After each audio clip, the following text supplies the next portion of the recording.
Cordiais saudações, pessoal. Meu nome é Jefferson, técnico da Máximas Tech. O aparelho em questão é um Poco X3 Pro e a gente vai utilizar ele como exemplo aqui no que diz respeito à troca de memória, né, as dificuldades que estão relacionadas ao tema. Então vamos lá. Tanto a memória eMMC quanto a UFS, ela tem um setor chamado RPMB. E nesse setor RPMB tem uma chave, e essa chave ela faz parte da cadeia de start do aparelho. E se ela não tiver presente, ali alguns celulares têm diferentes comportamentos, mas em suma eles não costumam startar. No GSM Hosting tem a explicação, né, de como funciona mais ou menos, né? Então é isso, né? E por que a gente vai falar a respeito da troca de memória, das dificuldades da troca de memória?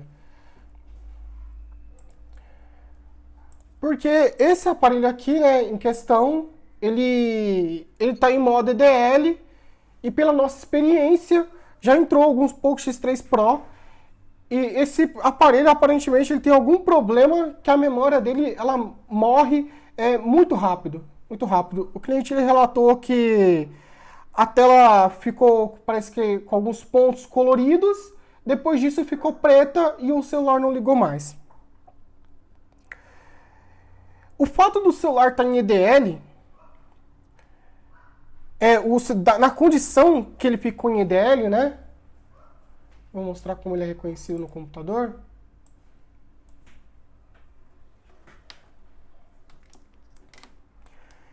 Então, como o cliente explicou que o celular ficou em EDL, a gente tendencia para dois pontos. Um dos pontos tem uma falha elétrica ali no setor, né, uma falta de alimentação, alguma coisa assim. Isso impede da memória ser lida, por isso que ele só reconhece o processador. O segundo ponto, que a gente praticamente já sabe que se trata exatamente disso, seria a memória defeituosa. No caso, o que a gente vai fazer? A gente vai fazer a constatação. A gente vai remover a memória e tentar fazer a leitura dela direto no eSocket. No eSocket, eu já coloquei uma memória de Poco X3 Pro.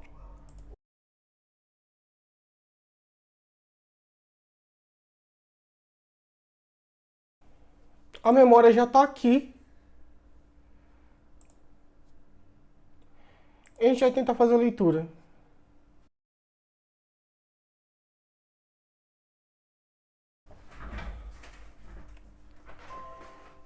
Então, ele terminou a leitura aqui, como a gente pode ver, ele dá vários erros. Apesar dele ler parcialmente as informações, ele apresenta uma série de erros. Isso daqui foi a memória retirada de um aparelho, né, que estava exatamente como esse, travado em EDL. Só que no caso já ele se tornou uma sucata. A gente pode até tentar, vamos dizer assim, vamos passar uma flash para ver se iria corrigir esse problema.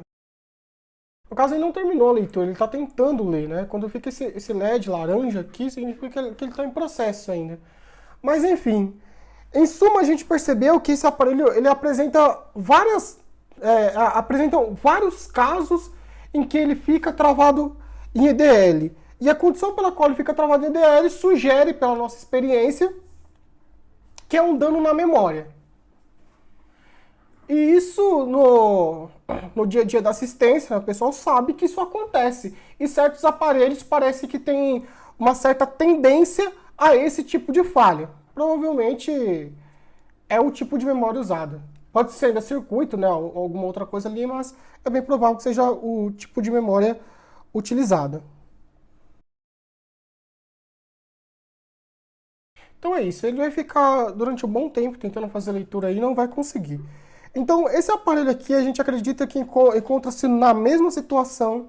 Então, a gente vai tirar a memória com o máximo cuidado possível aqui e colocar ela no eSocket e vamos ver qual o comportamento, né, quais as informações que a gente vai conseguir extrair dessa memória. Outro ponto a ser observado também é que o fato da memória não ser lida né, quando a gente tira lá da placa e coloca no eSocket, pode indicar também uma falta de suporte aí, né? Pode ser que o equipamento específico, no caso da SJTAG, não estaria conseguindo ler essa memória, né, por falta de alguma instrução ali, né,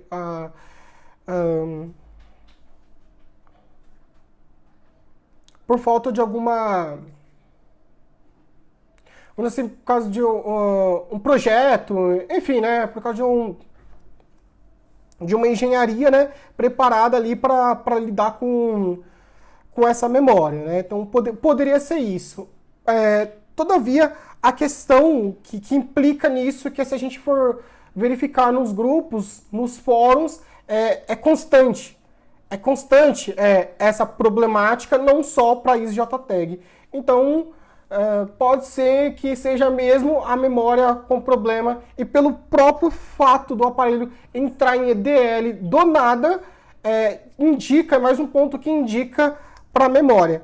E por que eu estou falando isso? Eu estava conversando com um colega de bancada, o Leonardo, e foi o que eu expliquei para ele, mais ou menos, né, que com base na nossa experiência aqui, um celular, ele não brinca do nada, ele não corrompe o boot do nada. Né? Ele foi desenvolvido de tal, o celular é desenvolvido de tal forma que isso praticamente não acontece. A gente não se deparou com nenhum celular até hoje em que ele brincou do nada e era boot corrompido.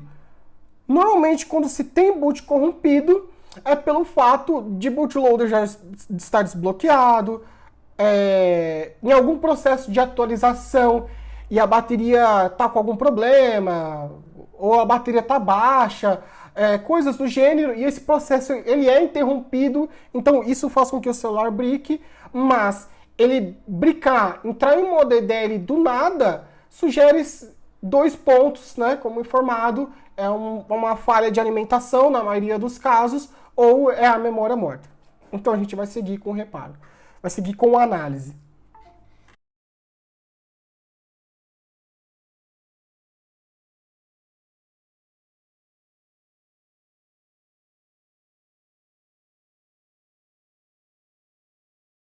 Então, a memória que estava no eSocket era essa daqui e é exatamente o mesmo modelo que está instalado no aparelho que está em análise.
Então, a gente removeu a memória, fez o rebaring, colocou aqui no eSocket e a memória foi lida. A memória foi lida. Apesar da gente achar que a memória estava morta pelos casos que ocorreram, né, a gente precisa constatar isso. Né? Enquanto não for constatado, não dá para dizer que a memória ela está morta. Eu vou analisar as linhas de alimentação agora. De qualquer forma, eu vou fazer o backup e vou regravar a Farmer nessa memória, né? Já para prevenir qualquer problema de boot corrompido.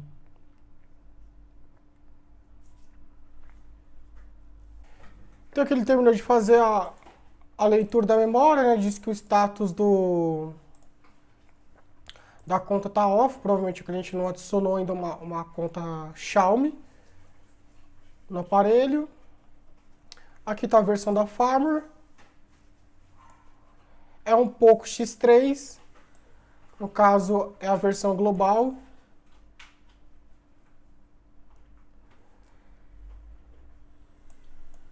A versão da Farmer é 12.5.4.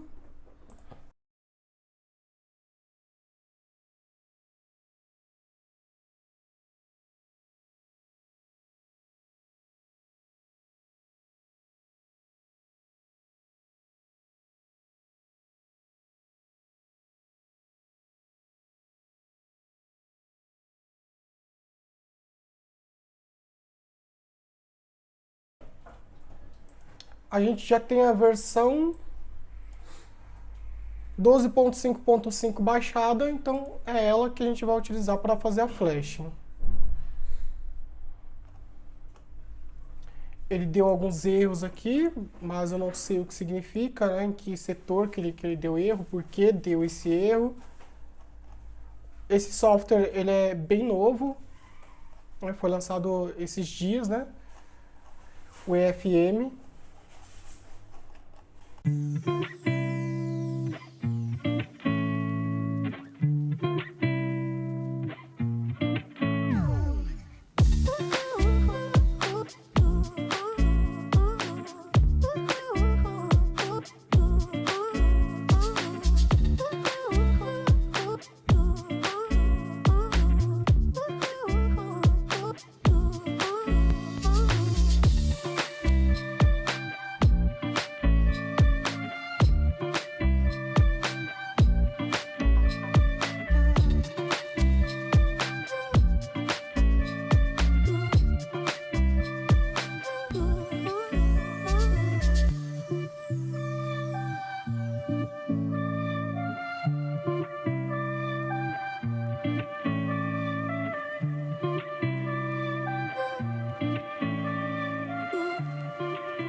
Então, pessoal, vamos resumir o procedimento que foi realizado no aparelho.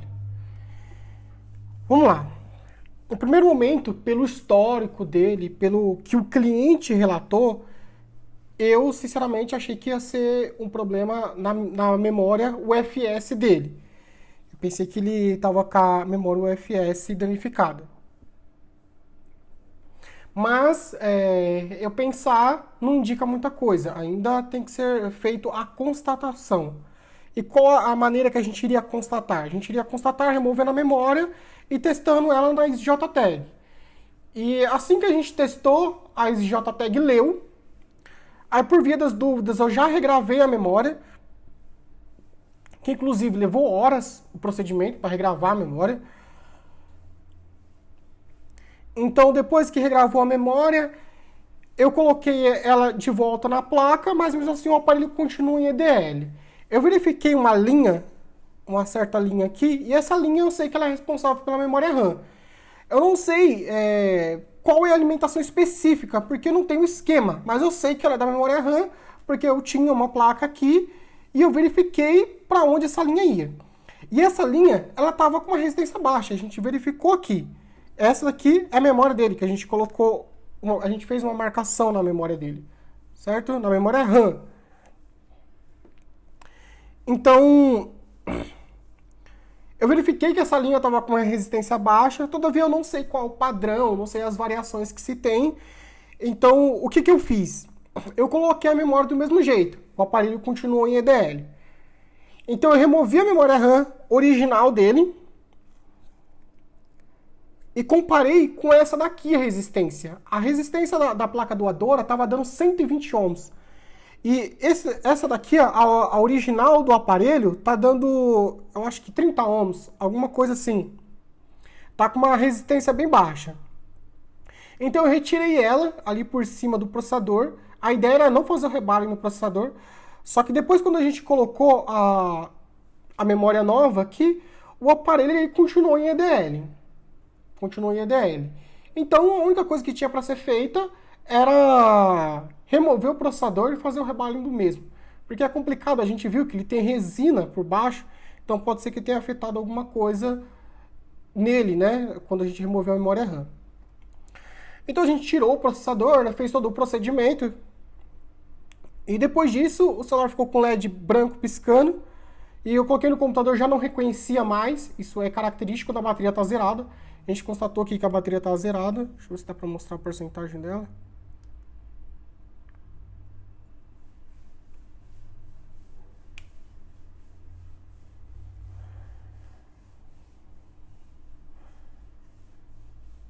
Bem, ele está com 1% agora.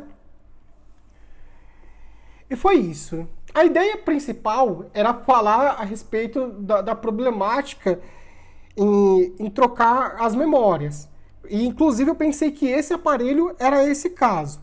Só que não era, né? Não era.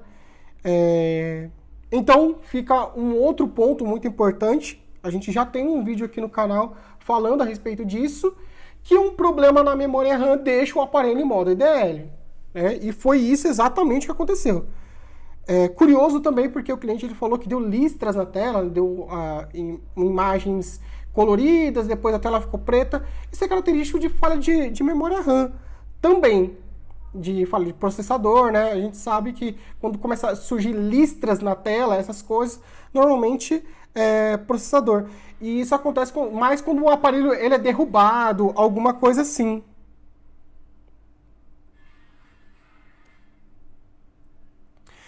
Não foi o caso desse aparelho. No caso, ele só estava com a memória danificada. Isso é muito raro mesmo. Um aparelho está com a memória RAM problemática. Eu só vi A50 em todo o período que eu trabalho com manutenção, né? Então só foi um A50 uma vez também que estava com a memória RAM em curto.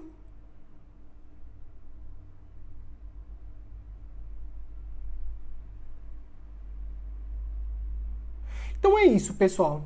Em primeiro momento, a gente pode dizer que o reparo ele foi um sucesso. Não é porque tá ligando que ele tá pronto para sair. A gente não tem como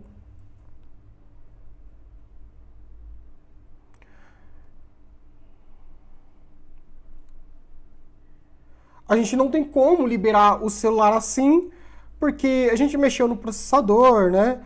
A gente trabalhou bastante a placa e com isso o celular vai ter que passar por checklist completo, vai ter que passar em teste de estresse, né? Então o celular vai ficar um bom tempo aí em uma fase de teste, vamos dizer assim, até a gente poder liberar o aparelho. Porque esse aparelho aqui em questão, ele é de cliente final e esse celular vai para bem longe, então é complicado, né, se ele vier apresentar alguma falha. Então a gente testa o celular inteiro, deixa o celular preparado para perfeito uso sem observações. Quando tem observação, a gente sempre contata o cliente. Vamos esperar ele terminar de startar.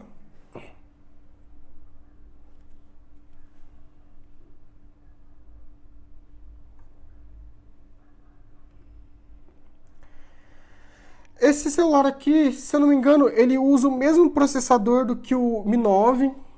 A gente utilizou extenso da Amaoi. Como sempre, os extensos deles são excelentes, a gente não tem problema nenhum com eles. A gente tinha outros aí, por exemplo, para iPhone, só que a gente substituiu todos eles. Bem, ele vai pedir conta Mi.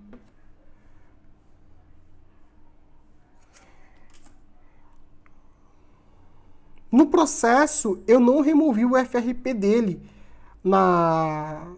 ao gravar a memória, né? A gente viu, deixa eu ver, dá para mostrar aqui. Aqui, ó, ele tá com FRP ainda. Eu não tirei. Então a gente vai ter que conversar com o cliente para ver qual era a conta que ele utilizava. Então, esse celular aqui utiliza o mesmo processador do que o Mi 9. E recentemente a gente teve que fazer um swap em um Mi 9 para recuperar algumas informações de um aparelho de uma cliente. E a gente teve que trabalhar o processador diversas vezes, então a gente sabe que esse é um processador muito bom para fazer rebalem nele, né? Ele não tem grandes implicações. Ele não é, vamos dizer assim, não é um processador sensível. Então a gente conseguiu trabalhar ele ali diversas vezes, porque foi necessário.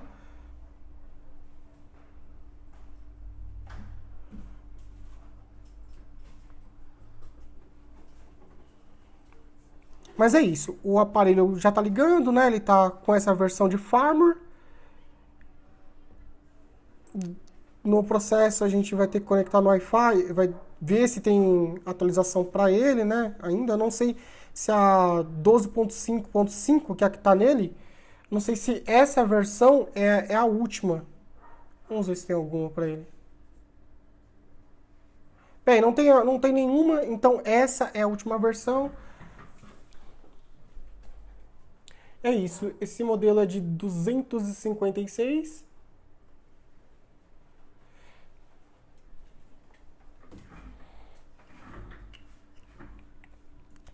A respeito do processo ainda, a gente foi direcionando, né? A gente parte de um pressuposto, de acordo com a experiência de cada aparelho e com os dados que a gente tem da análise. No caso, a gente partiu do pressuposto que era memória, não era. Memória UFS não era memória RAM. Isso é extremamente raro, muito raro mesmo. Dá problema na memória RAM, mas a gente sabe por experiência que problema na memória RAM deixa o celular em modo DDL.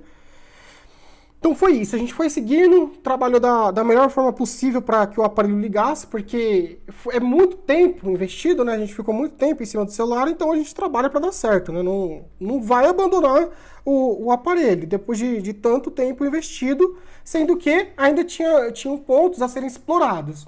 Se não tivesse mais pontos a serem explorados, aí sim, a gente fala assim, não tem como, talvez é um aparelho para entrar num caso de estudo, mas a gente já informa, né, que quando é um aparelho que entra para estudo é porque a gente não encontra a solução no mercado, é porque a gente não desenvolveu nenhuma ainda, e um aparelho que fica aqui para a gente desenvolver estudo e encontrar uma solução.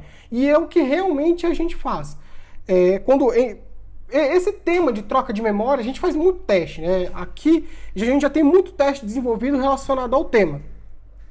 E sobre as informações que se tem no mercado, é muito difícil encontrar alguém que compartilhe, encontrar alguém que tenha interesse em estudar esse tema.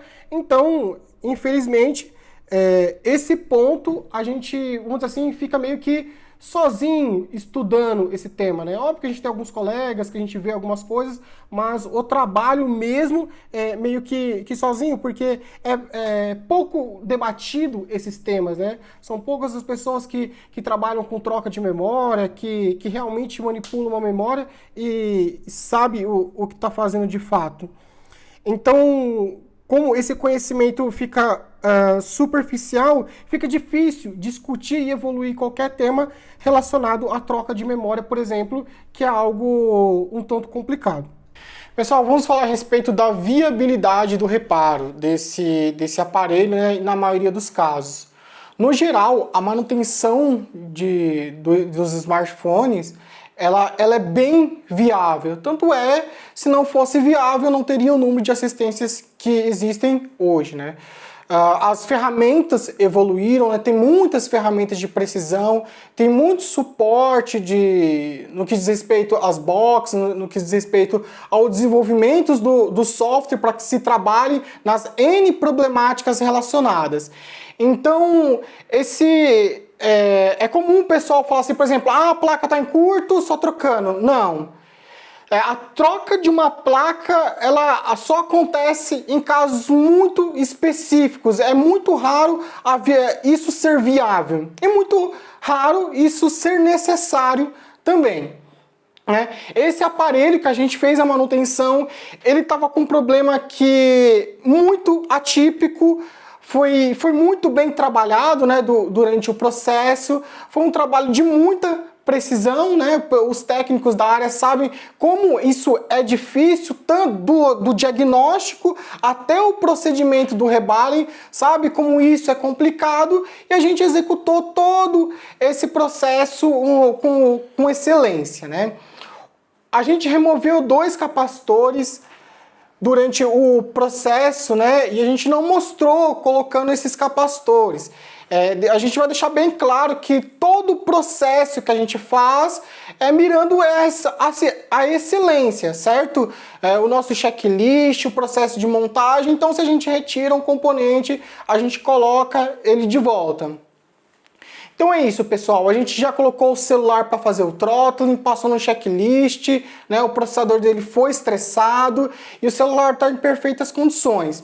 A gente agradece o Daniel por ter enviado o aparelho para a gente, por ter confiado no nosso serviço, pela paciência, né? Porque a gente trabalha um certo tempo no celular antes de começar as filmagens, a gente estuda o caso, então a gente é grato por isso e a gente pode considerar que o reparo foi um sucesso.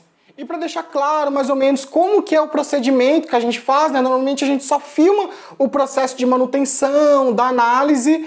No final do vídeo vai ter o processo de montagem do aparelho e de checklist.